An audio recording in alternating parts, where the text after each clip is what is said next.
Wi-Fi niya. Kasama na rin yung battery, 3.57 voltage Lion battery, 900 milliampere capacity. So hindi siya ganun kabilis malobat. Salpak mo lang yan dito, babalik lang natin. Iyon lang natin to. Ayan, makikita nyo naman yung indicator niyan, yung kulay blue. So yun natin to, papakita ko sa inyo yung output. Iko-connect ko lang to dito sa cellphone natin.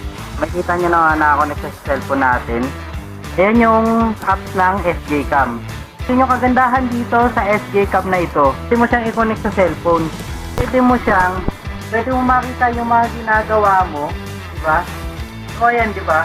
Napakaganda niya, napaka-compact. Kailangan ko ng ilaw. So ayan. Ayan ang itsura niya pag gumagana na siya sa cellphone natin. Tapos naka-install na yung SJ Cam natin. So yun, shoutout, TNW. Sa susunod, ipapakita ko sa inyo yung output nito outdoor. So yun, kung nakita nyo naman, di ba, napakagandang gamitin talaga nito kasi nga, pwede mo siyang i-connect sa cellphone. So yun, sa susunod, kung gusto nyo makita yung output nito outdoor, ipapakita ko sa inyo, ikakabit ko to dun sa helmet ko. Okay, kasi ako nagmumotor ako, so tatry natin yun.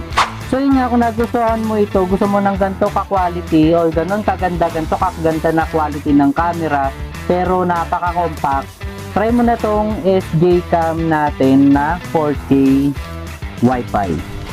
Check mo na lang yan, nandyan lang yan sa yellow basket.